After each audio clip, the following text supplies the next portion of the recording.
రాజులు రాసిన 2వ గ్రంథము 5వ అధ్యాయము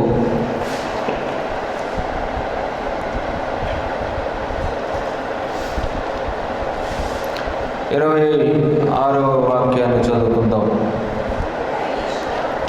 అంతటా ఎలీషా వానితో, ఆ మనుష్యుడు తన రథము దిగి నిన్ను ఎదుర్కొనుటకు తిరిగి వచ్చినప్పుడు నా మనస్సు నీతో కూడా రాలేదా? ద్రవ్యములను, వస్త్రములను, ఒలీవ చెట్ల తోటలను, ద్రాక్ష తోటలను, గొర్రెలను, ఎడ్లను, దాసీలను సంపాదించుకున్నట్టుకు ఇది సమయమా? కాబట్టి నయమానునకు కలిగిన కుష్టి నీకును నీ సంతతికిని సర్వకాలము అంటియుండును అని చెప్పగా, వాడు మంచి వల్లే తెల్లనైన కుష్ఠము కలిగి ఎలీషా ఎదుటి నుండి బయటికి వెళ్ళాను. చాలు. చిన్న ప్రార్థన. కృప కలిగిన వాడా నీకు వందనాలు. కృపా సత్య సంపూర్ణుడిగా ఈ భూలోకానికి వచ్చి సత్యముల నుండి సర్వస్వచ్యములకి మమ్మల్ని నడిపిస్తున్నందుకు నీకు స్తోత్రాలు. వాక్యము నీది కూర్చొని బిడ్డలు నీ బిడ్డలు నిలబడినాను మరుగుపరిచి నీ ఆత్మ నాలో ఉంచి కూర్చున్న వారితో నాతో కూడా మీరు మాట్లాడి మా ప్రాణాత్మ దేహములను నీ కృపకు పాత్రగా నడిపించుకోమని క్రీస్తు నామం అడుగుచున్నాము తండ్రి. ఆమేన్. ప్రభునందు ప్రియమైన దేవుని బిడ్డలారా, చదవబడిన లేఖన భాగములో చాలా విషయాలు మనకు కనిపిస్తూనే ఉంటాయి. ఈ సంభాషణ దైవజనుడైన ఎలీషాకును ఆయన దగ్గర పరిచయం చేస్తున్న గెహజీకి జరుగుతున్న సంభాషణ. ఈ మాట ఎలీషా చెబుతున్నాడు గెహజీతో. ఏమనంటే, ఆ మనుష్యుడు తన రథము దిగి నిన్ను ఎదుర్కొన్నట్టుకు తిరిగి వచ్చినప్పుడు నా మనస్సు నీతో కూడా రాలేదా? చదవబడిన లేఖన భాగంలో ఎలీషా దైవజనుడు, అలాగే పరిచర్య చేస్తున్న గెహజీ, వీరిద్దరూ కూడా ప్రభు యొక్క సన్నిధానంలో ఉండి ముందుకు కొనసాగుతూ ఉన్నారు. ఎలీషా గొప్ప ప్రవక్త, దైవజనుడు, ప్రభు యొక్క మాట ప్రకారంగా ముందుకు నడిచే వ్యక్తి. అలాంటి ఆయన దగ్గర గెహజీ అనే పరిచర్య చేసిన మనుషుడు ఉన్నాడు. ఈయన ఎప్పటికప్పుడు ఎలీషాకి పరిచర్య చేస్తూ వస్తున్నాడు. ఎక్కడికి వెళ్ళినా అక్కడికి తీసుకుని వెళ్తూ ఉండేవాడు. ఏదైనా చేయమంటే అది చేసేవాడు. ఇదిగో పలానా దగ్గరికి వెళ్ళు అనంటే పలానా దగ్గరికి వెళుతూ ఉండేవాడు. ఇలా ఎలీషా దగ్గర పరిచర్య జరిగిస్తూ ముందుకు కొనసాగుతున్నాడు ఈ గెహజీ. ఇలాంటి సందర్భంలో ఒక ఆయన ఆ ఎలీషా దగ్గరికి వచ్చాడు. ఆయనకి కుష్ఠరోగం కలిగింది. ఎక్కడికి వెళితే తగ్గిద్ది అని విచారణ చేశాడు. ఈ విచారణ చేసే ముందు జరిగిన పరిణామం ఏమిటంటే, ఇతడు నయమాను అనే ఒక ఆయన మనకు కనిపిస్తాడు. అతడు సిరియా దేశానికి చెందినవాడు. ఆ దేశంలో చాలామంది కుష్ఠరోగులు కనిపిస్తున్నారట. ఆ దేశంలో ఎక్కడ చూసినా ఎక్కువ శాతంగా కుష్ఠరోగులు ఉన్నారట. అలాంటి సందర్భంలో ఆ దేశాన్ని పరిపాలించిన రాజు ఈ కుష్ఠరోగం కలిగిన నయమాను వెళ్ళి, అయా, పలానా దేశంలో పలానా ప్రాంతంలో ఇదిగో ఒక రాజు ఉన్నాడు. ఆ రాజు దగ్గర ఒక ప్రవక్త ఉన్నాడు. ఆయన దగ్గరికి వెళ్తాను, నాకు సెలవేమో అని అడుగుతాడు. వెంటనే రాజు ఒక పత్రిక తీసుకుని ఇలా రాస్తూ ఉంటాడు. ఇదిగో నా దగ్గర పరిచర్య చేస్తున్నా, నా కింద సైన్యాధిపతిగా ఉన్న ఈ నయమానుకి కుష్ఠరోగం కలిగింది, ఇదిగో నీ దేశానికి పంపిస్తున్నాను, నీ దేశంలో బాగు చేసేవారు ఉన్నారు కదా, కాబట్టి ఈ నయమాను కలిగిన కుష్ఠరోగం కూడా బాగు చేయమని ఇలా పత్రిక ఇచ్చి నయమాన్తో పంపిస్తాడు ఆ రాజు దగ్గరికి. ఆ విషయం 5వ అధ్యాయం 1వ వచనంలో మనకు కనిపిస్తుంది. సిరియా రాజు సైన్యాధిపతి అయిన నయమాను నాకు ఒక మనుషుడు ఉండెను.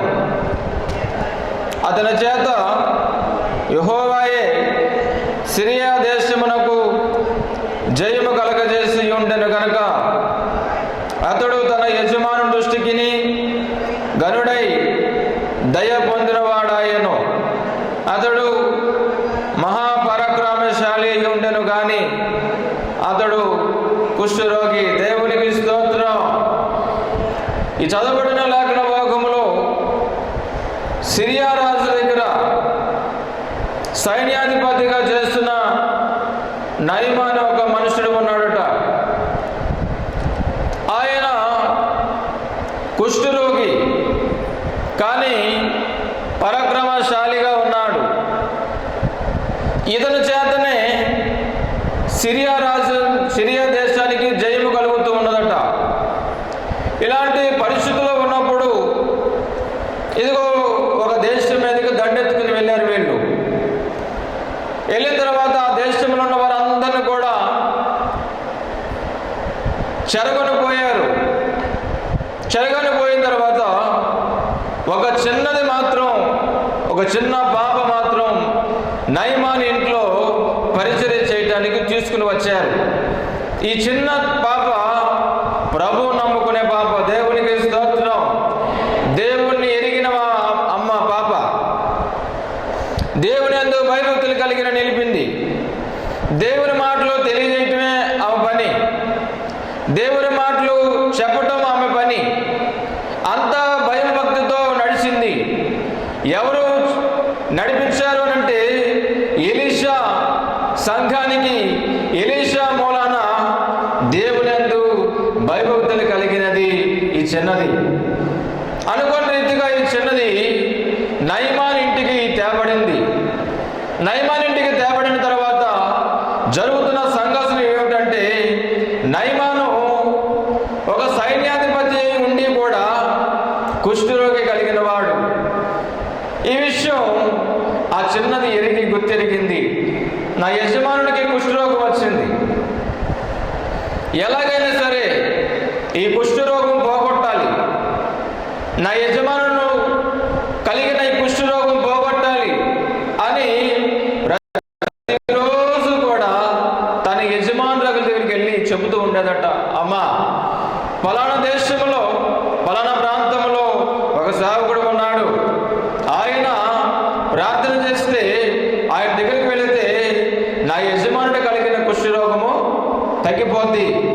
కాబట్టి మీరు ఒక మాట యజమానుడికి తెలియజెప్పండి, ఫలానా దేశంలో ఉన్నాడు, ఆయన పేరు ఫలానా, అక్కడికి వెళ్తే మన యజమానుడికి కుష్ఠరోగం తగ్గిపోద్దని ఆ చిన్నది ప్రతిరోజు చెప్పుకుంటూ వచ్చింది. హల్లెలూయా! ఎంతటి గౌరవంతురాలంటే చిన్నది. ఈ రోజులో నీవును నేను కూడా అలా చేయలేం. ఒక సైన్యాధిపతి ఇంటి దగ్గర ఎంత బందోబస్తు ఉన్నా సరే వేవేల మంది వచ్చి మాట్లాడి అనేకులకు భోజనము చాలాగా మారిపోయిన పరిస్థితులు ఈ రోజు. అలా ఆయా సందర్భంలో కూడా ఈ నయమాను ఇంటిలో కూడా అనేకులు భోజనం చేస్తూ ఉండేవాళ్ళట. వాళ్ళందరూ కూడా పరిచయం చేస్తూ ఉండేదట. వాళ్ళందరికీ అన్నం కొట్టించేదట, వాళ్ళందరికీ నీళ్లు పోసేదట, వాళ్ళందరికీ మంచి చెడు చూస్తూ ఉండేదట. అలాంటి ఆ చిన్నది దేవుని ఎడల అంతటి పరిచర్య చేయగలిగింది. హల్లెలూయా! ఎవరు చెప్పారు ఆ చిన్నదికి అంతటి పరిచర్య చేయాలని, అంత నమ్మకంగా చేయాలని, అంత గౌరవంగా చేయాలని ఎవరు చెప్పారు? ఎక్కడికి వెళితే తెలుస్తుందంటే ఇదిగో ఎలీషా దగ్గరికి వెళితే తెలిసింది ఎంతటి భయభక్తులు కలిగిందంటే చిన్నది. ఆ చిన్న వయసులో కూడా బహుగా భయభక్తులు కలిగింది. రెండవది,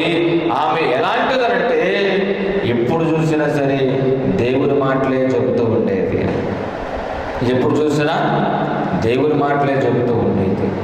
ఈ రోజులో నీవైనా నేనైనా ఒక్క సందర్భంలో అయినా దేవుని మాటలు చెప్పగలుగుతున్నావా? ఒక్కరికైనా అసాధ్యం, చెప్పలేకపోతున్నాం. కానీ ఆ చిన్నది, ఆ నయమాను కలిగిన కుష్టి తగ్గాలని రోజు ప్రార్థన చేసేది. రెండవది, తన యజమాని దగ్గరికి వెళ్ళి, అమ్మా ఇదిగో పలానా దగ్గర పలానా వ్యక్తి ఉన్నాడు, ఆయన పలానా ఎలీషా గారు, ఆయన ప్రార్థన చేస్తే తగ్గిపోద్ది అని చెప్పి మెల్లగా నా యజమానుడికి చెప్పండి అని చెప్పి ఈ చిన్నది తన యజమానురాలికి ప్రతిరోజు చెబుతూ ఉండేది. చెబుతూ ఉన్నప్పుడు ఒక సందర్భం రానే వచ్చింది. ఆ యజమానురాలు, ఈ చిన్నది మరీ ఎంత విసిగిస్తుంది, నా యజమానుల గురించి అంత శ్రద్ధ నిలుపుతుంది ఏంటి,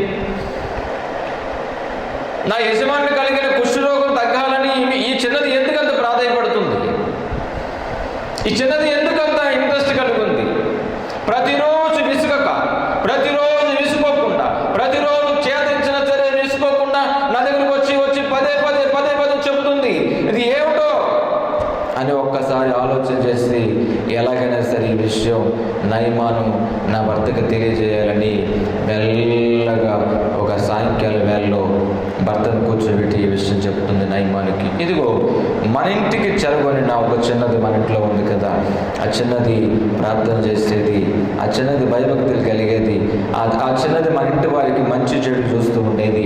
అయితే ఆ చిన్నది చెప్పిన మాట నీకు చెప్తున్నాను, ఏమిటంటే ఫలానా దేశంలో ఒక ప్రవక్త ఉన్నాడట, అక్కడికి వెళితే నీ కుష్టి తగ్గిపోద్ది, కాబట్టి నా మాట వినో. ఆ చిన్నది మాట కాబట్టి వచ్చి నాకు విసుక్కోకుండా చెబుతుంది. నేను పొమ్మన్నా సరే పోకుండా, చెప్పొద్దన్నా సరే మళ్ళీ చెబుతూ ఎలాగైనా సరే నీ కుష్ఠరోగం పోగొట్టాలని ఆ చిన్నది నాకు చెబుతుంది. కాబట్టి ఆ చిన్నది చెప్పిన మాట మనం విందాం అని చెప్పి ఈ మాట తన భర్తకు చెప్పింది నయమానికి. వెంటనే నయమాను చూద్దాంలే అని ఎక్కువ శాతంగా విడిచి వెళ్ళిపోయాడు, మాటలు పట్టించుకోకుండా వెళ్ళిపోయాడు. అయితే ఎట్టిగాలకు ఈ భార్య కూడా భర్తను ఇసుకిస్తుందన్నమాట. ఎందుకు చెప్పితే వినవేంటి, ఆ చిన్నది చెబుతుంది కదా, నీ మంచి కోరికే కదా, నీ కుష్ఠరోగం తగ్గాలని కదా, నువ్వు బాగుపడాలని కదా, ఎందుకు నువ్వు మాట వినట్లేదు?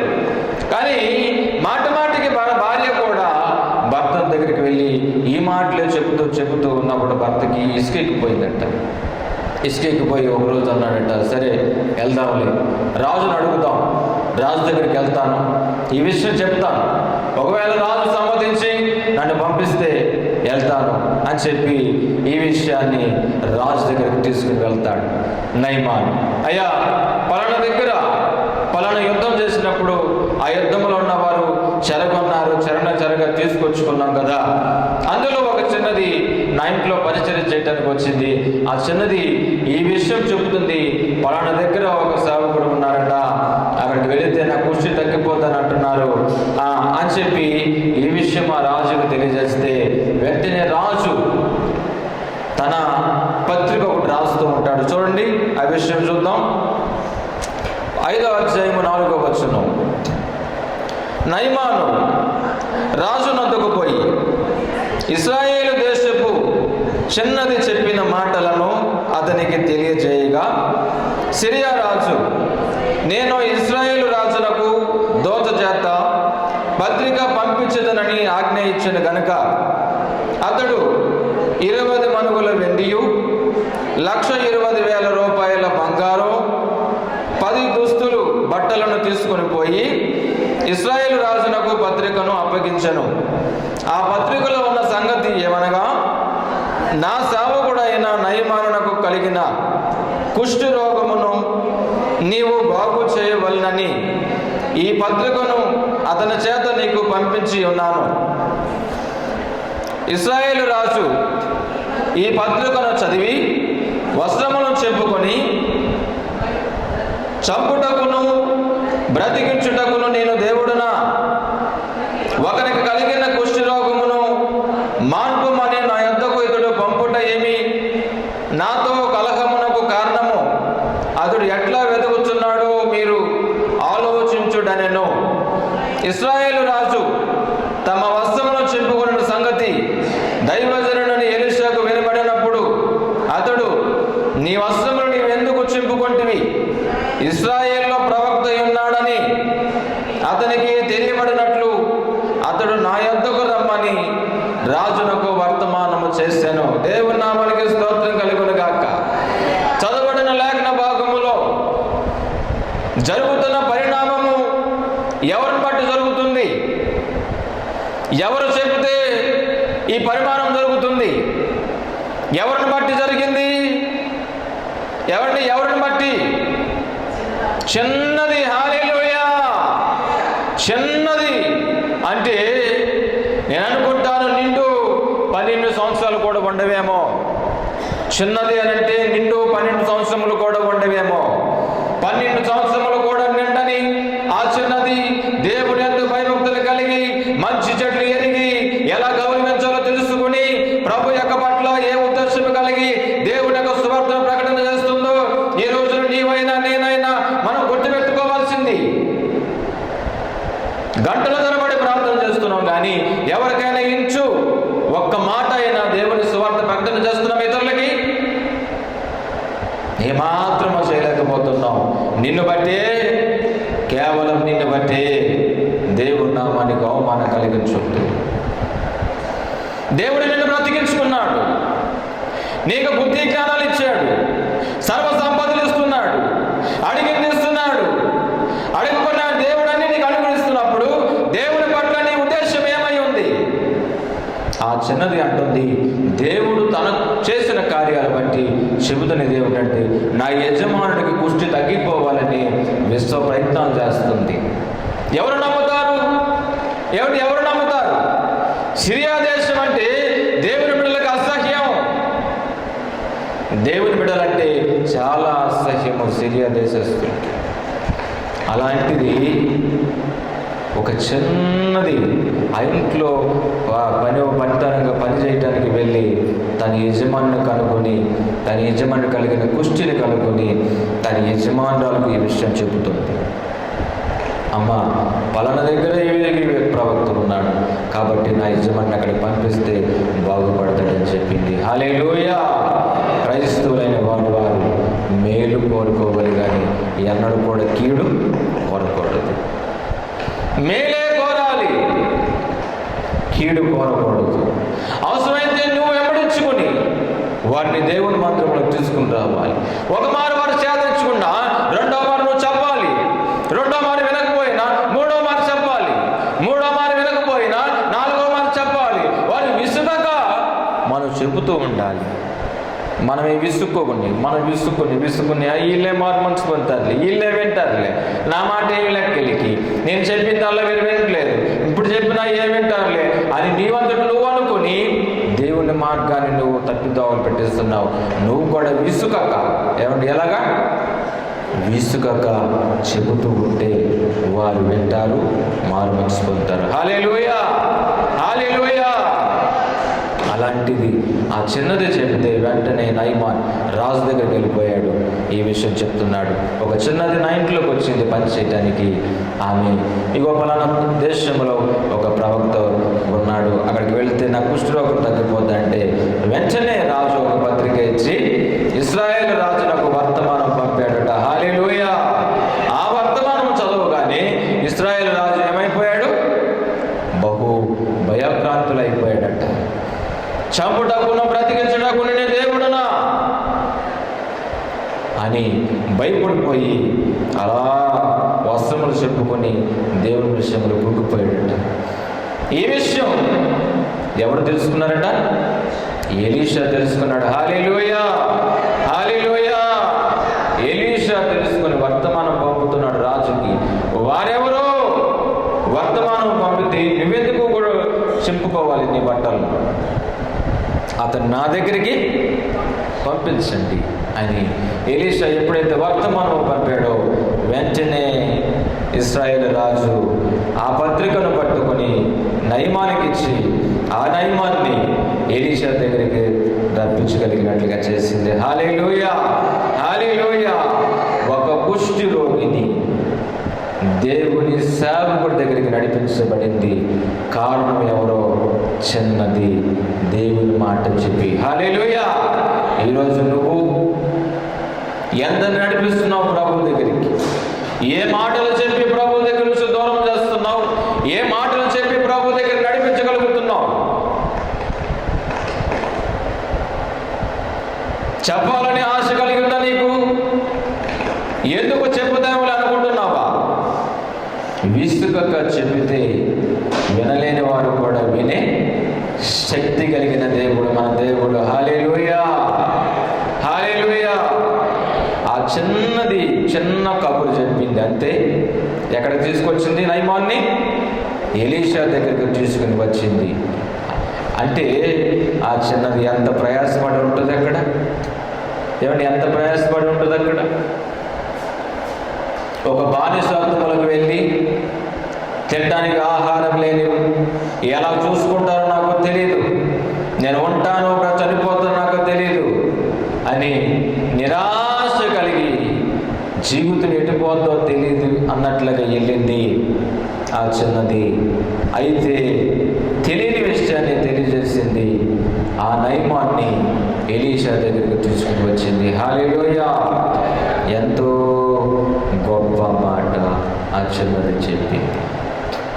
అందుకని బైబిల్ గ్రంథంలో అంటాడు కదా, వినుట వలన విశ్వాసము కలుగుతుంది. నువ్వు చెప్పితే ఎదుటివానికి విశ్వాసము కలుగుతుంది. దేవుడి దగ్గర నడిపించబడతారు, దేవుడి దగ్గరికి నడిపించబడతారు. నువ్వు ప్రయాసపడాలి. నువ్వే విసుక్కోకుండా ఏం చెప్తే ఏంటారులే అనుకుంటు నువ్వే అనుకుంటే ఎదుటివారి పరిస్థితి ఏమిటి? ఎలా? ఎలీషా దగ్గరికి వచ్చిన తర్వాత ఎలీషా పత్రికను చదివి వెంటనే నయమాన్ అంటున్నాడు కదా, ఇదిగో నువ్వు వెళ్ళి 7 మారులు మునిగి రమ్మన్నాడు. వారు ఎక్కడది చదవండి. 10వ వచనం. ఎలీషా, నీవు యొర్దాను నదికి పోయి 7 మార్లు స్నానము చేయము, నీవుళ్ళు మరలా బాగై నీవు శుద్ధుడు వగుదువు అని అతనితో చెప్పుటకు ఒక దూతను పంపెను. అందుకు నయమాను కోపము తెచ్చుకొని తిరిగిపోయి ఇట్లనెను, అతడు నా యొద్దకు వచ్చి నిలిచి తన దేవుడని యెహోవా నామమును బట్టి తన చెయ్య రోగముగా ఉన్న స్థలం మీద ఆడించి కుష్టు రోగమును మాన్పమని నేను అనుకుంటుని, దమస్క నదులైన అబాయనయును ఫర్ఫరను ఇశ్రాయేలు దేశంలో నదులన్నిటికంటే శ్రేష్టమైనవి కావా? వాటిలో స్నానం చేసి శుద్ధి నొందులేదా అని అనుకుని రౌద్రుడై తిరిగి వెళ్ళిపోయాను. దేవుని నామానికి స్తోత్రం కలుగును గాక. చదవబడిన లేఖన భాగములో చాలా విషయం మనం నేర్చుకోవాలి. నయమాను కుష్ఠరోగి కలిగి ఎలీషా ఎదుటకు నిలబడ్డాడు.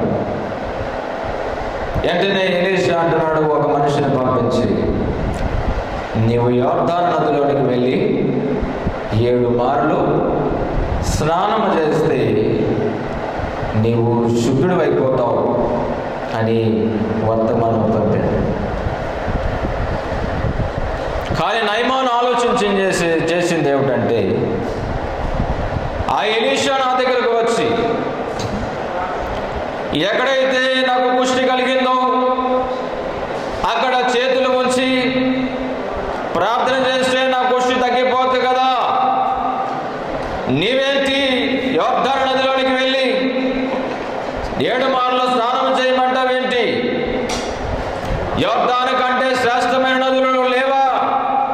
నేను అక్కడికి వెళ్ళి స్నానం చేయవచ్చు, చేస్తాను కదా అని రౌద్రుడై తిరిగి ఇంటికి వెళ్ళిపోయాడట. హల్లెలూయా, హల్లెలూయా. ఈ రోజులో నీవైనా నేనైనా ఆలోచన చేస్తే మార్గం ఏమిటంటే, అనారోగ్యం కలిగింది అనుకోండి, వెంటనే మనం ఏం తీసుకొస్తాం? పాస్టర్ గారి దగ్గరికి నూనె బాటిల్ తీసుకొస్తాం. పాస్టర్ గారి చేత నూనె ప్రార్థన చేయించుకున్న నూనె ఎక్కడైతే రాయబడుతుందో అక్కడ సంపూర్ణ స్వస్థత కలిగింది. యాకోబులో కూడా అదే ఉంది. మీలో ఎవరైనా రోగము కలిగినా అతడు సంఘ పెద్దలను పిలిపించుకుని నూనె రాసి ప్రార్థన చేస్తే విశ్వాసరహితమైన ప్రార్థన నిన్ను స్వస్థపరుస్తుంది. ఉందా లేదా? అటువంటి యాకోబు రాసిన పత్రిక. మీలో ఎవరికైనా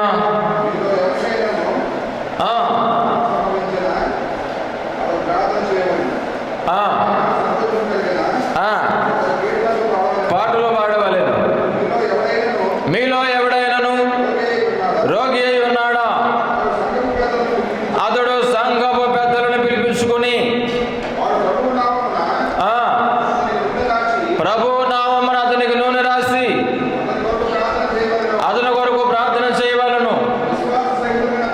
విశ్వాస సహితమైన ప్రార్థన రోగిని స్వస్థపరచెను. హల్లెలూయా. ఈ మాటను పట్టుకుని మనలో అనేకులు నూనె బాటలు పట్టుకుని వచ్చి అయ్యగారు ప్రార్థన చేయండి, నాకు నడుము నొప్పిగా ఉంది, తలబాధగా ఉంది, మోకాళ్ళ నొప్పిగా ఉన్నాయి అని రకరకాల రోగాలు కలిగి పాస్టర్ గారి దగ్గరికి వచ్చి నూనె బాటలు పట్టుకుని వచ్చి ప్రార్థన చేయమంటారు. మనకు అలవాటు అయిపోయింది ఏమిటంటే నూనె రాసి ప్రార్థన చేస్తే తగ్గిపోద్ది. హల్లెలూయా, హల్లెలూయా. ఎలీషా కూడా ఆయన నయమాన్ దగ్గరికి వచ్చి ఆ కుష్టిని బాగు చేయగలిగిన శక్తి సామర్థ్యం కలిగిన వాడే. హల్లెలూయా. కానీ అలా చేయలేదు. దానికి కారణం ఏమిటో చెప్తారా? కారణం ఏమిటి? ఎందుకు ఎలీషా నయమాన్ దగ్గరికి వచ్చి చేతులుంచి ప్రార్థన చేయలేదు? ఇది మనం తెలుసుకోవాల్సిన విషయం.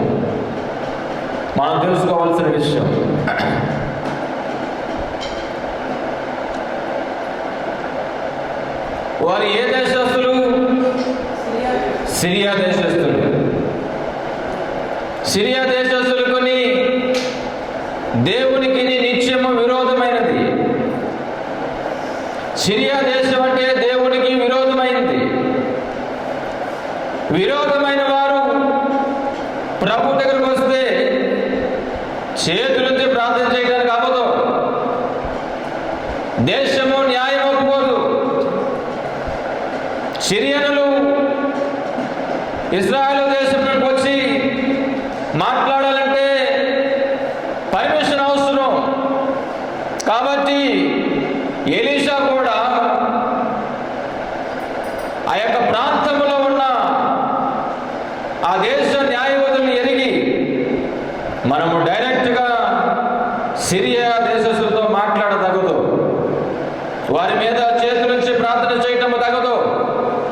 కాబట్టి ఒక దూతను ఇచ్చి వర్తమానం తీసుకుని పంపించాడు. ఏమిటంటే, నీవు వెళ్ళి యోర్దాను నదిలోనికి 7 మార్లు మునుగు స్నానం చేయి, అప్పుడు నీ కుష్ఠరోగి పోయి నీవు శుద్ధుడు అయిపోతావు అని మాట ఇచ్చి పంపించాడు. కానీ నయమాన్ ఆలోచన చేసేది ఏమిటంటే, నా దేహం మీద చేతులుంచి ప్రార్థన చేస్తే నా కుష్టి తగ్గిపోద్ది కదా అని నయమాను ఆలోచన చేశాడు. కాబట్టి వెంటనే నయమాను, నా దేశంలో దీనికంటే గొప్ప నదులు ఉన్నాయి, అక్కడికి వెళ్ళి నేను స్నానం చేస్తానులే అని అనుకుని రౌద్రుడై తిరిగి వెళ్ళిపోయాడు. హల్లెలూయా. ఈనాటి దినాల్లో కూడా చాలామంది అనారోగ్య పరిస్థితి కలిగి వస్తున్నారు. మేమేదో జాలి చూపించి అయ్యో పాపం, అమ్మా పాపం, పోన్లే పాపం అని అనుకుంటున్నాం. కానీ దేవుడు నీ రోగాన్ని స్వస్థపరచాలంటే నీవు ఖచ్చితంగా దేవుని మాట వినాలి. హల్లెలూయా. నూనె రాసి ప్రార్థన చేసినంత మాత్రాన కార్యం జరగదు. నూనె రాసి ప్రార్థన చేసినంత మాత్రాన రోగి స్వస్థపోడు. నీవు దేవుని మాట వినాలి. ఒక సందర్భంలో నాన్నగారి కబురు వచ్చింది. ఒక ఇంటిలో ఒక పిల్లవాడు చావు బ్రతుకులో ఉన్నాడు. మీరు వచ్చి ప్రార్థన చేస్తే చాలు ఆ పిల్లవాడు బాగుపడతాడు అని చెప్పి కబురు వచ్చింది. వెంటనే నాన్నగారు వెళ్ళాలా వద్దా, చావు బ్రతుకుల్లో ఉన్న వ్యక్తి దగ్గరికి వెళ్ళాలా వద్దా? వారు అన్ని జనులు దేవుడు బాగు చేస్తాడు, పాస్టర్ గారు వచ్చి ప్రార్థన చేస్తే బాగు చేస్తాడు దేవుడు అని విన్నారు. విన్న తర్వాత వారు వచ్చి అడిగారు, అయ్యా మా పిల్లవాడు చావు బ్రతుకుల్లో ఉన్నాడు, మీరు వచ్చి ప్రార్థన చేయండి అని. వెంటనే నాన్నగారు అక్కడున్న ఒక దగ్గరలో ఉన్న ఒక సేవకుడిని పిలిపించి ఇదిగో ఈయనతో పాటు వెళ్ళి ఆ కుమారుడికి ప్రార్థన చేసిరా అని చెప్పి దగ్గరున్న పాస్టర్ గారి నుంచి పంపించారు. పంపించిన తర్వాత పాస్టర్ గారు వెళ్ళారు, ప్రార్థన చేశారు, వచ్చారు. ఆ రాత్రి నాన్నగారు ప్రార్థన చేస్తున్నారు. ఏంటి ప్రభువా, పిల్లవాడు చావు బ్రతుకుల్లో ఉన్నాడు, ప్రార్థన చేయడానికి కబురు పంపించారు ప్రభు, నీ దాసుని పంపించాను, ఆ పిల్లవాడి పరిస్థితి ఏమిటి, చనిపోతాడా బ్రతుకుతాడా అని. వెంటనే ప్రభు చెప్పింది ఏమిటంటే, అంతకు మునిపే ఇద్దరు పాస్టర్ గారు వెళ్ళి ప్రార్థన చేశారట, కానీ జబ్బు తగ్గలేదట. ఈ పాస్టర్ గారు వచ్చి ప్రార్థన చేస్తే జబ్బు తగ్గింది అని పాస్టర్ గారి చేత కబురు పంపించారు. అంతకు మునిపే 2 మార్లు నా సేవకులు తీసుకుని వెళ్ళి ప్రార్థన చేయించాను, నా సేవకుల చేత కూడా వారితో చెప్పించాను, వారు సరి చేసుకోలేదు, కాబట్టి ఆ పిల్లవాడిని నేను తీసేసుకుంటాను అని చెప్పి దేవుడు మాట్లాడారు. దేవుడికి స్తోత్రం. అంటే ఈ విషయం ఎవరైతే ప్రార్థన చేస్తారో ఆ సేవకుడి దగ్గరికి పిలిచి చెప్పి, ఇదిగో నువ్వు మరీ తిరిగి వెళ్ళి వాళ్ళకి విషయం చెప్పాలి. ఒక సేవకుడు వచ్చి ప్రార్థన చేస్తే నీ కుమారుడు బ్రతుకుతాడని నువ్వు ఆశ కలిగి ఉన్నావు, అయితే దేవుడు ముందే చెప్పాడు నీవు సరి చేసుకోలేదట, బిడ్డ చనిపోతాడు అని చెప్పి రమ్మంటే వెంటనే ఈ పాస్టర్ గారు వెళ్ళి చెప్పొచ్చారట. దేవుడికి స్తోత్రం. ఆ రోజు నుంచి ఈ రోజు వరకు కూడా ఆ కుటుంబం మారు మనసు పొందలేదు. వారు వృద్ధాప్యంలోకి వచ్చేసారు, పండిపోయింది, తలలు పండిపోయింది. కానీ దేవుడు బాగు చేస్తాడని పాస్టర్ గారులను మోసం చేశారు అని ఆ రోజు నుంచి ఈ రోజు వరకు కూడా అలాగే మారు మనసు పొందుకోకుండా ఉండిపోయారు. ఆ రోజే ప్రభు యొక్క చెప్పిన మాట ప్రకారంగా నడిస్తే ఆమె కుమారుడు బాగుపడేవాడే, కానీ ఆ రోజున అలా చేయలేదు. ఆ తప్పు తీసుకొచ్చి ఎవరి మీద వేశారు? సేవకుల మీద వేశారు. ఈ రోజుల్లో కూడా నయమాన్ లాంటి వారు ఎంతోమంది ఉన్నారు. దేవుడు తెలియజేస్తున్న తప్పును మాత్రం కప్పేసుకుంటారు, సేవకులు వచ్చి ప్రార్థన చేయమంటారు. తీరా కార్యం జరగలేదనుకోండి, దేవుడి మీద నెడతారు మీ తప్పులన్నీ కూడా. మేము సరి చేసుకోవాల్సింది మాత్రం మీరు సరి చేసుకోరు, దేవునికి ఆయాస్కరమైనవి తీసుకోరు, దేవునికి అయిష్టమైనవన్నీ మీరు పక్కన పెట్టరు. కానీ మీలో కార్యం జరిగిపోవాలి అని మీరు తలస్తూ ఉన్నారు నయమాన్ లాగా. నయమాన్ అలాగే ఆలోచన చేసుకునే రౌద్రుడు వెళ్ళిపోయాడు. వెళ్ళిపోయిన తర్వాత మళ్ళీ యథావిధిగానే సాగుతుంది. ఏమిటంటే ఈ చిన్నది చెబుతుంది యజమానురాలకి. ఇప్పుడు యజమానురాలు భయపడిపోతుంది. ఇశ్రాయేలు దేశానికి వెళ్ళాడు, నా మాట ప్రకారంగా వెళ్ళిపోయాడు, అయితే అక్కడ కార్యం జరగలేదు. తిరిగి వచ్చేసాడు, నా భర్త రౌద్రం కలిగి ఉన్నాడు, నేను చెప్పాలో వద్దా? నేను చెబితే ఏమవుతున్నాను? నన్ను పడతాడేమో, తిడతాడేమో, లేకపోతే బయటకు పంపించేస్తాడేమో, లేకపోతే నన్ను శిక్షిస్తాడేమో, నీకు భయపడిపోతుంది. అయినా సరే విసుగక చెబుతూ వచ్చిందంట. దేవునికి స్తోత్రం. విసుగక చెప్పింది ఆ చిన్నది. మళ్ళీ చెప్పిందంట చిన్నది. ఈ విషయం మళ్ళీ యజమానురాలు దగ్గరికి వెళ్ళింది. యజమానురాలు భయపడుతుంది. ఇప్పుడు చెప్పాలా వద్దా? ఒక మారు చెప్పారు, ఆ మాట ప్రకారంగా వెళ్ళారు. అక్కడ చూస్తేనేమో పరిణామాలు వేరేగా ఉన్నాయి. తిరిగి వచ్చేసాడు. ఇప్పుడు మహా రౌద్రం కలిగి ఉన్నాడు. ఇంకొకసారి దేవుని గురించి చెబితే, ఇంకొకసారి ఇశ్రాయేలు దేశంలో రాజు గురించి చెప్పిన, ఎలీషా గురించి చెప్పిన, ఆ చిన్నది చెప్పిందని చెప్పిన, ఇక ఈవిడికి బ్యాండే, ఇక ఈవిడికి తిట్లే, ఇక ఈవిడిని బాధిస్తాడు. ఈ మాట ఆమె హృదయంలో ఉంచుకొని కలవరం చెందుతుంది. చెబితే ఏమవుతుందో, చెప్పకపోతే నా యజమాని కృషి తగ్గుతుంది. చెబితే ఏమవుతుందో, చెప్పకపోతే ఇలా, చెప్పితే అలా కలవరము చెందుతూ ఉన్నప్పుడు ఎలాగైనా సరే మళ్ళీ తెగించింది. దేవునికి స్తోత్రం. మళ్ళీ తెగించింది. దేనికి తెగించడం అంటే ఈ పిల్ల పోరు వెళ్ళలేకపోతున్నా. ఈ చిన్నది చెప్పిన మాటలు ఇసుకిచ్చేస్తుంది. కాబట్టి ఎలాగైనా చెప్పాలని తాత్పర్యం కలిగి మళ్ళీ భార్య నయమాన్ దగ్గరికి వెళ్ళయ్యా, ఇంకొక్క మారు వెళ్దాం, వెళ్దాం. ఏం చెప్పాడు? యోర్దాను నదిలోకి వెళ్ళి 7 మార్లు మునగమన్నాడు, అంతే కదా. ఇంకేమైనా చేయమన్నాడా? ఏమీ కాదు కదా. నీ దగ్గర నుంచి ఏమైనా కోరాడా? ఏమైనా తెమ్మన్నాడా? ఏమైనా అడుగుతున్నాడా? ఏమీ అడగలేదు కదా.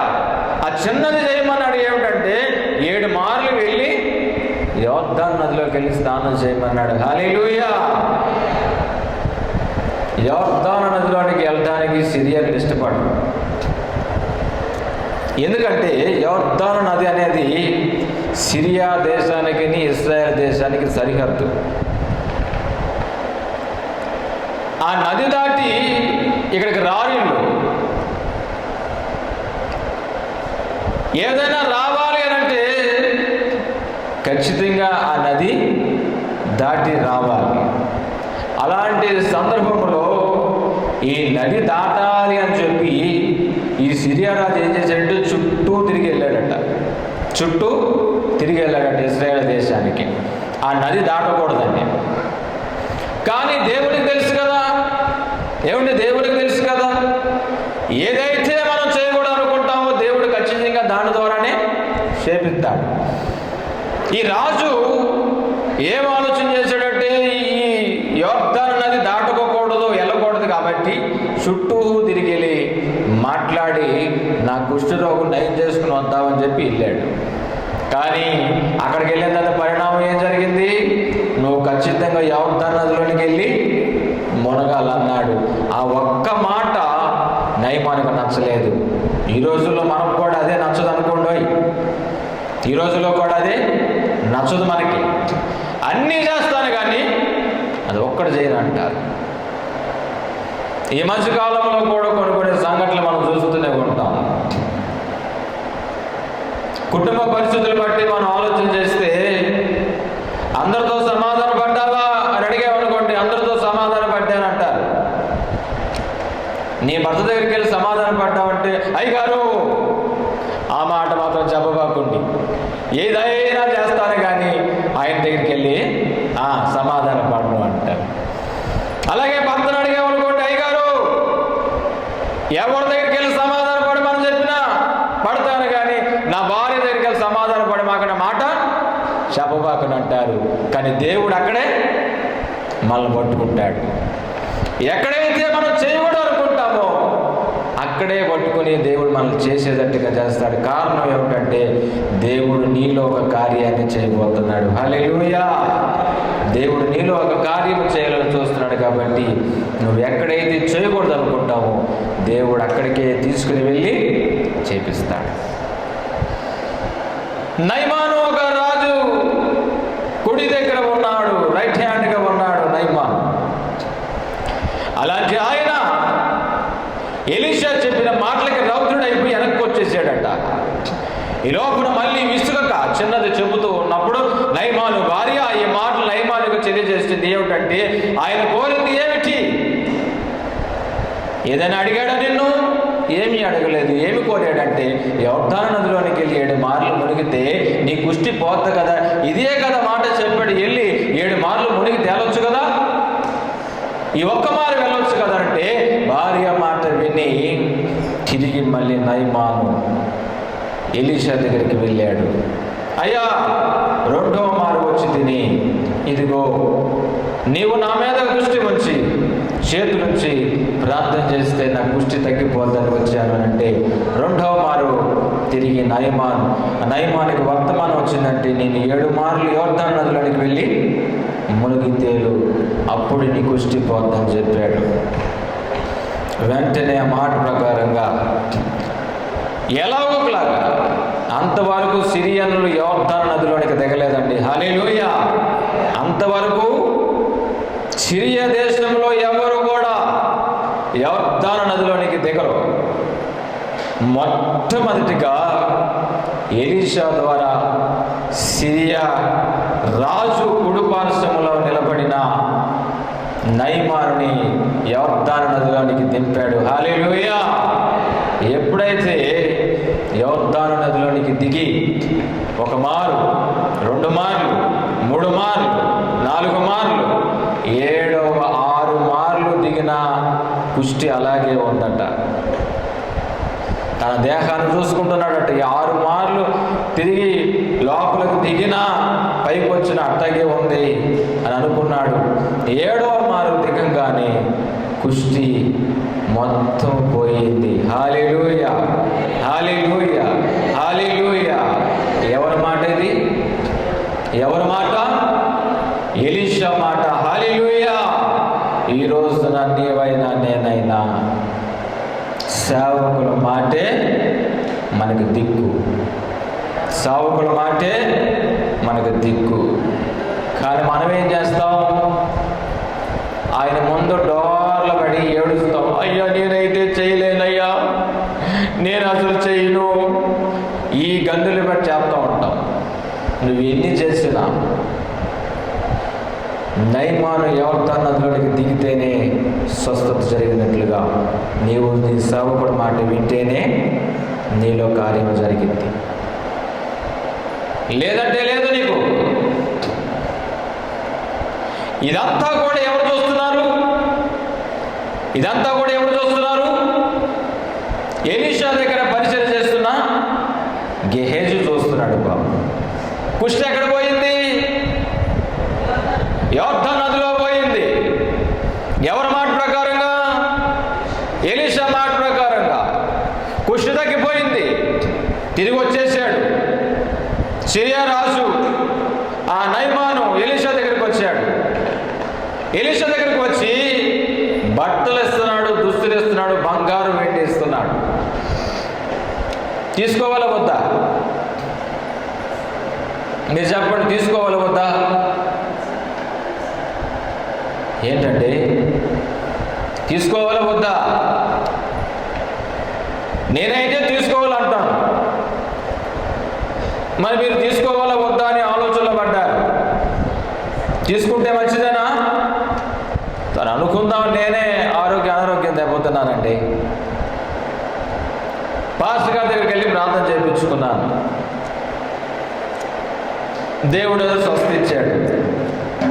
వెంటనే నేనేమనుకుంటాను? ఎంతో కొంత కానుక వేద్దాం అనుకుంటాను. కానుక వేస్తే దేవుడు మనకు కృప చూపిస్తాడు అని. ఇలాగే నయమాను కూడా తన కలిగిన కుష్టి తగ్గిపోయింది. ఎలీషా చెప్పిన మాట ప్రకారంగా ఎంతో కొంత బహుమానం ఇద్దామనుకొని ఎలీషా దగ్గరికి తీసుకుని వెళితే వెంటనే ఎలీషా అన్నాడు, ఒక నూలు పోగైనా నా దగ్గరికి తవ్వద్దు, నువ్వు ఎలా వచ్చావో తిరిగి అలా వెళ్ళిపోమని చెప్పాడు. హల్లెలూయా. వెళ్ళిపోతున్నాడు ఇక వెనక ముందు చూడకోకుండా. దానికి కారణం ఏమిటో చెప్పమంటారా? సిరియా దేశం అనేది దేవునికి విరోధమైనది. దాంట్లో ఒక నూలు పోగైనా సరే దేవుడి దగ్గరికి తేకూడదు. నూలు పోగైనా దేవుడి దగ్గరికి తేకూడదు. ఎలీషా తీసుకోవడానికి పెద్ద విచిత్రమేమి కాదు. కానీ ఎందుకు తీసుకోలేదనంటే అతడు దాన్ని ఆ దేశంలో ఉండి సంపాదించుకుని మార్పు లేని సమయంలో సంపాదించుకున్నాడు. ఇప్పుడు మార్పు కలిగి ఆ శపించబడిన దాన్ని తీసుకుని వచ్చి ఎలీషాకి ఇవ్వాలనుకుంటే ఎలీషా దాన్ని ఒప్పుకోలేదు. హల్లెలూయా. కాబట్టి వెళ్ళిపోమని చెప్పాడు, వెళ్ళిపోతున్నాడు. వెంటనే ఎలీషా పక్కన ఉన్న గెహజీ ఈ దృశ్యమంతా చూసి అనుకుంటున్నాడు, అచ్చే నా యజమానుడని ఎలీషాకి బొరలేదనుకుంటా. ఆయనేమో ఎంత తీసుకొచ్చాడట, చదవండి ఎంత తీసుకొచ్చాడు. 5వ అధ్యాయం 5వ వచనం చదవండి. సిరియా రాజు, నేను ఇశ్రాయేలు రాజునకు దూత చేత ఒక పత్రిక పంపించదనని ఆజ్ఞ ఇచ్చాను కనుక అతడు 20 మనుగుల వెండియు 1,20,000 రూపాయల బంగారమును 10 దుస్తుల బట్టలను తీసుకుని పోయి ఇశ్రాయేల్ రాజుకు పత్రిక అప్పగించాను. దేవునికి స్తోత్రం. ఈ లెక్కన మీరు తూకం వేసుకోండి. ఎంత 1,20,000 రూపాయల బంగారం. ఆ రోజుల్లో 1,00,000 అంటే ఈ రోజులు ఎంత? ఆ రోజుల్లో 1,00,000 అంటే ఈ రోజులు ఎంత? ఎంతండి? కొన్ని కోట్ల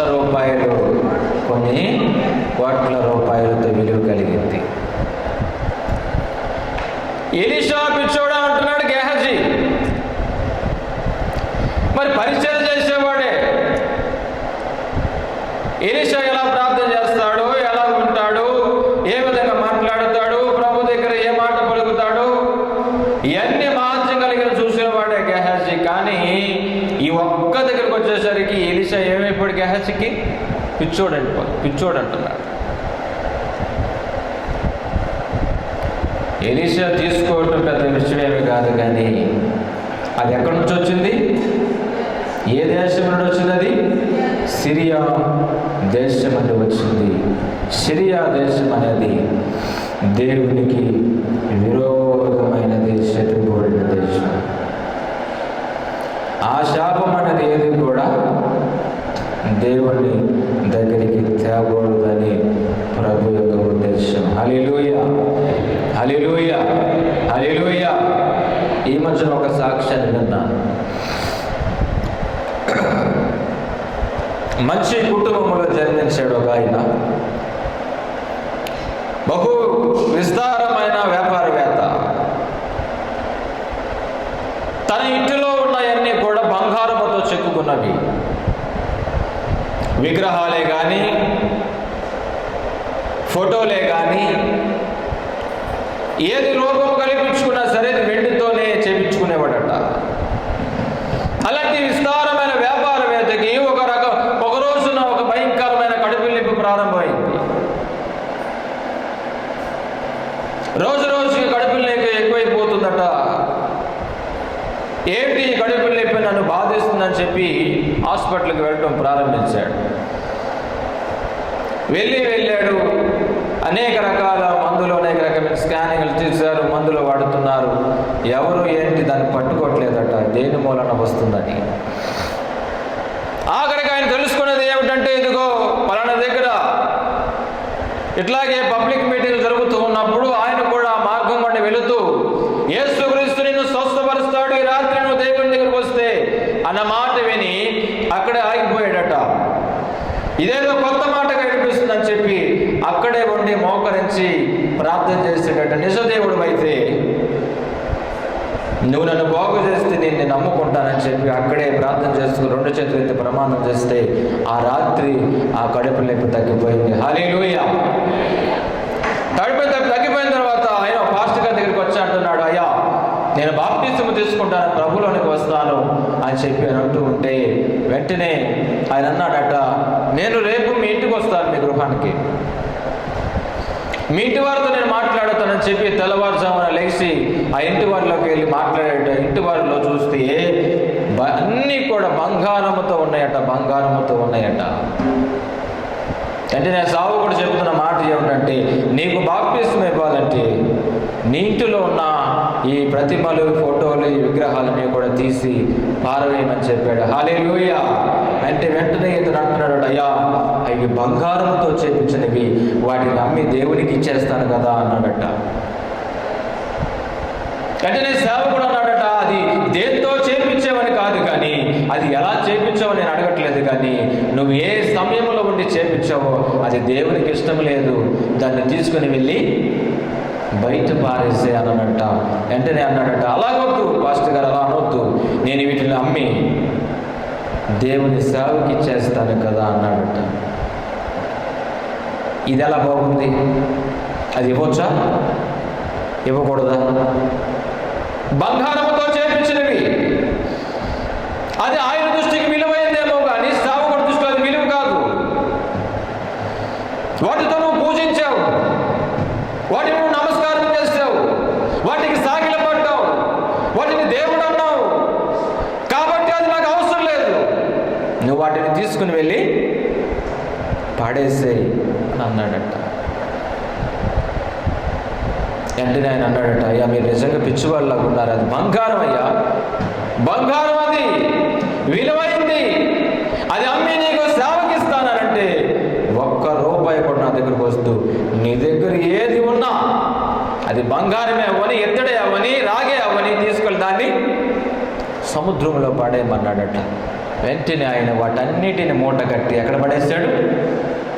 సముద్రంలో పడేస్తాడు. ఆఖరికి అన్నాడట, ఇది అడుక్కున్న వాళ్ళకి ఇస్తానన్నా, అడుక్కున్న వారు కూడా ఇవ్వకూడదురా, ఇది శపించబడినది, ఇందులో శాపం ఉంది, ఇందులో అపవిత్రత ఉంది, ఇందులో సకలములు ఉన్నాయి, సర్వరోగాలు దీంట్లోనే ఉన్నాయి, అది ఎవరికిచ్చినా నీకులాగే నశించిపోతారు, కాబట్టి వాటిని ఎక్కడా ఎవరికైనా అయిపోతూ తీసుకుని వాటిని సముద్రంలో పడేయమంటే ఆ రాత్రి మూట కట్టి ఎవరికి కనిపించుకోకుండా ఒక లారీ అయ్యిందంట, తీసుకుని వెళ్ళి వాటిని సముద్రంలో పడేశారట. హల్లెలూయా, హల్లెలూయా.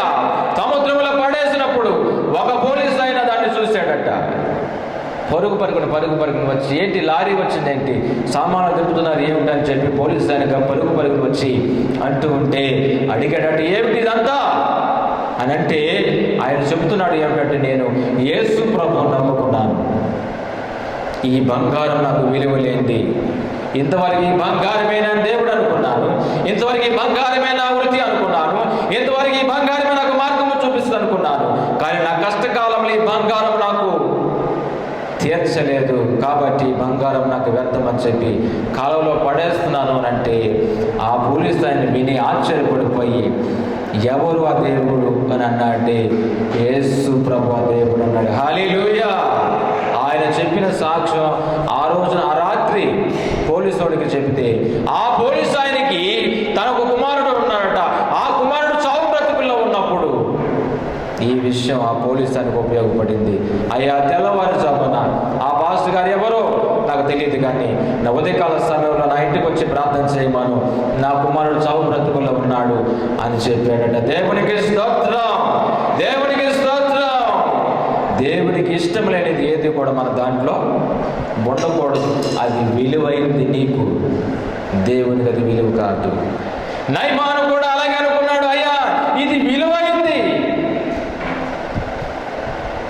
ఎంతట 1,20,000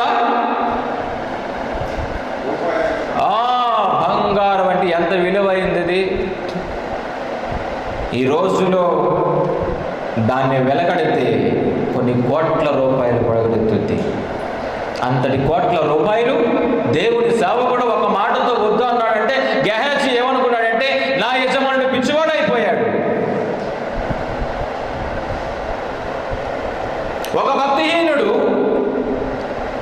రోగాన్ని పోగొట్టుకున్నాడు.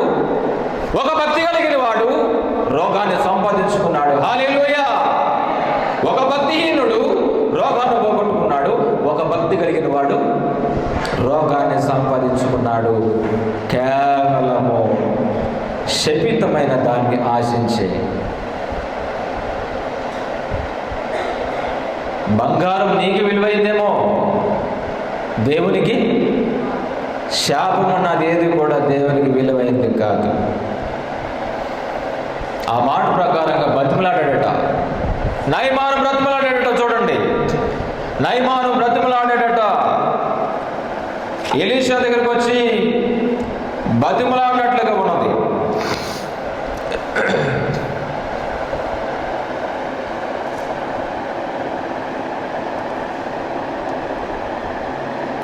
పంతొమ్మిదవ వచనం, ఎలీషా నెమ్మది కలిగి పొమ్మని అతనికి సెలవిచ్చాను. అతడు ఎలీషా ఎదురు నుండి వెళ్ళి కొంత దూరము సాగిపోయాను. అంతటా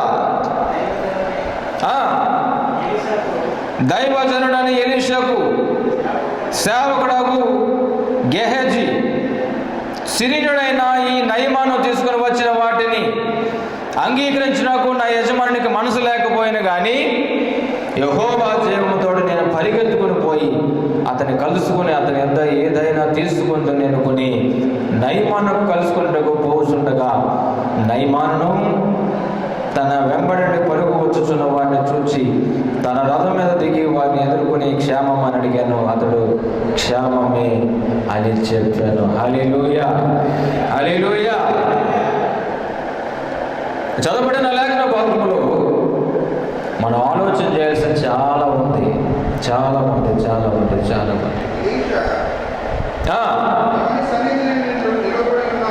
ఎవరి సన్నిధిని నేను నిలిచి ఉన్నాను,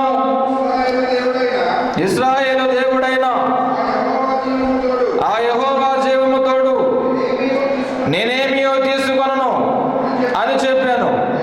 నయమానును అతని ఎంతో బ్రతిమాలినను అతడు ఒప్పకపోయాను. 5వ అధ్యాయం 16వ వచనంలో ఈ లేఖనం కనిపిస్తుంది. నయమాను బ్రతిమలాడాడట. ఎవరండి? ఎలీషాని బ్రతిమలాడాడట. బ్రతిమలాడినా కూడా ఎలీషా తీసుకోలేదట. అంటే ఎలీషా ఎంత యథార్థంగా ఉన్నాడో చూడండి. ఎలీషా భక్తి జీవితంలో ఎంత యథార్థంగా ఉన్నాడో. మన యథార్థత అక్కడే తెలిసిపోద్ది మనకి. ఏమంటే అక్కడే తెలిసిపోద్ది మన యథార్థత.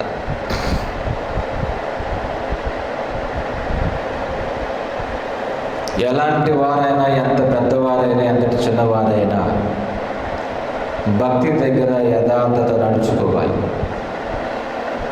ఈ రోజుల్లో భక్తిహీనులే దేవునికి భయపడి రోగాలు తగ్గించుకుంటున్నారు. కానీ భక్తి కలిగిన వారు భయం లేక రోగాలను తెచ్చుకుంటున్నారు.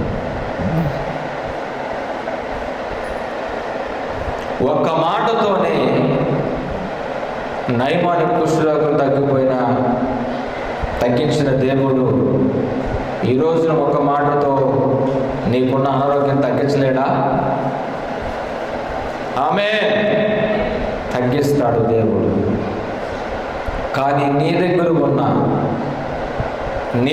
ఉన్న ఆ శపించబడినది ఏది కూడా మన దగ్గర ఉండకూడదు.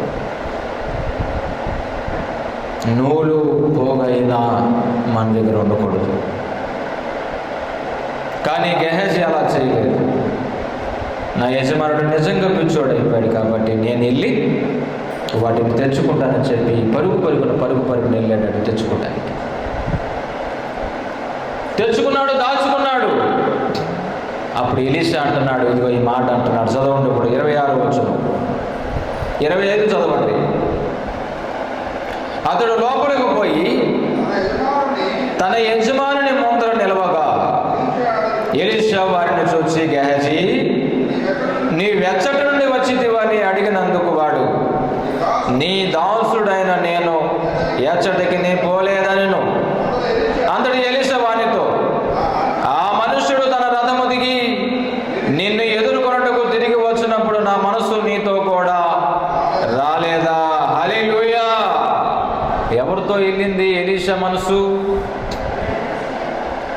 ఎవరితో వెళ్ళింది ఎలీషా మనసు? గెహజీతో వెళ్ళింది. ఎందుకు? సాధ్యమేనది? వెళ్ళిద్దా వెళ్ళదా? బైబిల్ చెప్పింది, ఓకే, దాని పక్కన పెడదాం. ఎంతవరకు మనం ఎప్పుడైనా చూసావా నా యజమానుల మనసు నా దగ్గరికి వచ్చింది అని అన్నవాళ్ళు ఎవరు? మా పాస్టర్ గారు మనసు నా దగ్గరకు వచ్చింది అని అన్నవాళ్ళు ఎవరు? హల్లెలూయా. నువ్వు కనుగొనాలంటే దేవుడు నువ్వు చూపిన దర్శనమే నిదర్శన. ఆ రథము దిగినప్పుడే, నయమాన రథము దిగుతున్నప్పుడే ఎలీషా మనసు ఎక్కడుందట? గెహజీతో ఉందట. ఎందుకు ఉండాలండి? ఎందుకు ఉండాలి?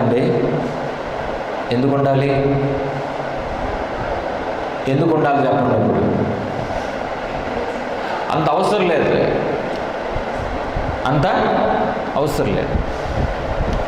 ఎలీషా మనసు గెహజీతో పాటు వెళ్ళవలసిన పని లేదు. ఎందుకంటే మనల్ని అందరినీ చూసేది ఎవరు? ఆయన తీర్పు తీరుస్తాడు కదా. మనల్ని ఒకళ్ళు తీర్పు తీర్చే పని మనకి లేదు. కాబట్టి ఎలీషా మనసు గెహజీతో వెళ్ళనవలసిన పని లేదు. కానీ వెళ్ళింది. ఎందుకు వెళ్ళిందంటారు? వెళ్ళాల్సిన పనే వచ్చింది. ఏమండి, ఎందుకు వెళ్ళాల్సి వచ్చింది? కారణం ఒకటే. ఎలీషా గెహజీ నుండి కోరుకునేది ఏమిటంటే నిజము చెబుతాడేమో అని అనుకున్నాడు. హల్లెలూయా. ఏం చెప్తాడు అనుకున్నాడు? నిజము చెబుతాడేమో అని అనుకున్నాడు. ఈ రోజుల్లో దేవుడు నీ నుండి కోరుకునేది ఏమిటంటే ఆయన మనసు నీతో పాటు వస్తుంది, కానీ నీవు నిజం పలకు. దేవుడి దగ్గరకు వచ్చి నీవు నిజం పలకు. గెహజీ ఎప్పుడైతే అబద్ధము పలికాడో ఎలీషా వెంటనే ఒక మాట అనేసాడు. ఏమిటంటే చదవండి ఇప్పుడు 27. కాబట్టి నయమానం కలిగిన పుష్టి నీకును, చదవండి గట్టిగా, 27. కాబట్టి నయమానం కలిగిన పుష్టి నీకును నీ సంతతికి నీ సర్వకాలము అంటియుండును అని చెప్పగా వాడు మంచివాలే తెల్లనైన పుష్టము కలిగి ఎలీషా ఎదుటి నుండి బయటికి వెళ్ళిపోయాను. గట్టిగా చప్పట్లు కొడదాం.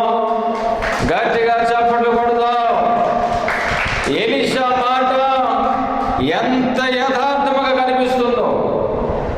పాపం. ఏంటిది? పాపం. ఏంటి పాపం? తప్పు చేసింది ఎవరు? గెహజీ. శిక్ష వచ్చింది ఎవరికి? ఎవరికి శిక్ష? నీకును నీ సంతతికి సర్వకాలం అంటే తెలియదు మనకి.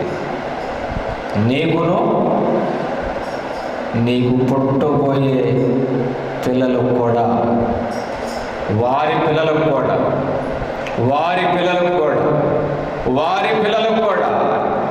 ఇది ఎక్కడి నుండి స్టార్ట్ అయ్యింది అని అడిగితే ఎవరైనా ఇదిగో ఫలానా వ్యక్తి నుండి స్టార్ట్ అయింది అని చెప్పుకుని నిన్ను తిట్టని రోజు ఉండదు, నిన్ను సొనుక్కునే రోజు ఉండదు, నిన్ను గొనుక్కునే రోజు ఉండదు.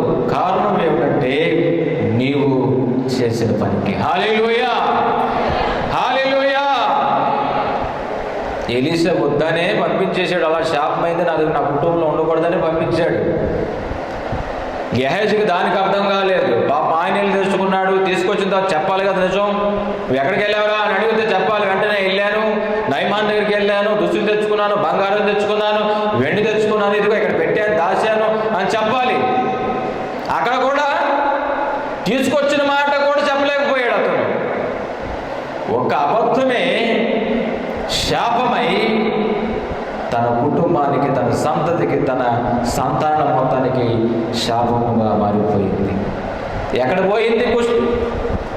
కుష్టి ఎక్కడ పోయింది? నయమానికి యోర్దాను నదిలో పోయింది. ఇప్పుడు ఇది ఎక్కడికి వచ్చింది? ఇక్కడికి ఎలా వచ్చింది? ఎవరి మాట ప్రకారం వచ్చింది? ఎలా వచ్చింది? కేవలం నేను అనుకుంటాను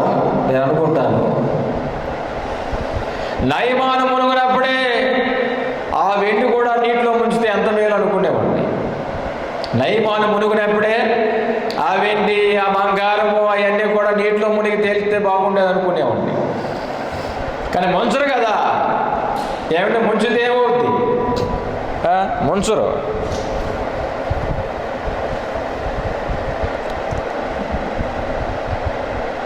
ఎలీషా వద్దనుకునే పక్కన పెట్టేస్తున్న ఆ వస్తువుల్ని గెహాజీ తెచ్చుకుని ఎక్కడ పెట్టుకున్నాడు?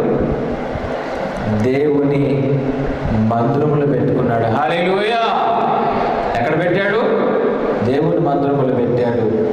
ఇప్పుడు దేవుని మందిరము నుండి కుష్ఠరోగం కలిగింది, వెళ్ళిపోయాడు బయటికి. గెహాజీ వెళ్ళిపోయాడు బయటికి. ఎక్కడ కలిగింది కుష్ఠరోగం? అక్కడికి వెళ్తేనే రోగాలు వస్తున్నాయండి. ఎక్కడికి వెళ్తే? దేవుని మందిరానికి వెళ్తేనే బాధలు కలుగుతున్నాయండి. అది వరకు నాకు బాధలు అంటే తెలియదండి. మా ఇంట్లో ఇప్పుడు డబ్బులు ఉంటూ ఉంటాయి, మా ఇంట్లో కట్టలు ఉంటూ ఉంటాయి, మా ఇంట్లో రేపు పూజలు ఉంటూ ఉంటాయి, మా పాతకాల జీవితం బాగుందండి అంటారు. మందిరానికి వెళ్తేనే కష్టాలు ఎక్కువ అవుతుంది, మందిరానికి వెళ్తేనే శోధనలు ఎక్కువ అవుతుంది, మందిరానికి వెళ్తేనే మా ఇంట్లో ఇబ్బందులు ఎక్కువైపోతుంది.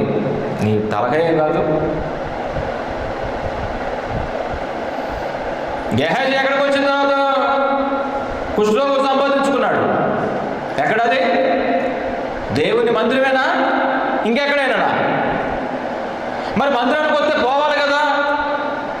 మరి ఒకడు పోయి ఇంకొకటి రావటం ఏంటి? ఇది కొంచెం ఎంతగా కనిపిస్తుంది కదా. ఒకడు పోయింది, ఇంకొకడికి వచ్చింది. పోయేవాడేమో సాక్ష్యం చెప్తున్నాడు, నాకు పోయింది, ఇక్కడికి వచ్చానండి. పట్టుకున్నవాడు మాత్రం సాక్ష్యం చెప్తున్నాడు, ఇక్కడికి వస్తే పట్టుకుంది అంటున్నాడు. అసలేం చెప్పరు. ఏమంటే అసలైంది బయటికి చెప్పరు. శాపమైంది తెచ్చుకున్నాను, నా ఇంట్లో పెట్టుకున్నాను, దాని ద్వారా నాకు ఈ జబ్బు వచ్చింది, దాని ద్వారా ఈ రోగం వచ్చింది, దాని ద్వారానే ఇక్కడ ఇబ్బందులు కలిగిన చెప్పరు. దాన్ని ఇంట్లో పెట్టుకుంటారు, దేవుడి దగ్గర ప్రార్థన చేస్తారు. దాన్ని ఇంట్లో పెట్టుకుంటారు, దేవుడి దగ్గర ప్రార్థన చేస్తూ ఉంటారు. మరొక మారి మీకు సంఘము కాపరిగా హెచ్చరిక చేస్తున్నాను, అన్య జనుల దగ్గర నుంచి ఏది కూడా మన దగ్గరికి రాకూడదు. హల్లెలూయా! నూలు పోగైనా, ఏ పోగు ఏంటి? నూలు పోగంటే ఎంత? ఎక్కడ పెట్టుకుంటారు? ఇది ఉందా? ఏ పోగది? నూలు పోగు. అంటే ఇది కూడా మన దగ్గరికి రాకూడదు. ఎంత మైన్యూట్ అనమాట. అంత మైన్యూట్ ఉన్నది కూడా ప్రభు లెక్కలో పెడతాడు. అంటే నలుసంతా కూడా మన దగ్గర శాపమైనది ఉండకూడదు అని దేవుని ఉద్దేశం.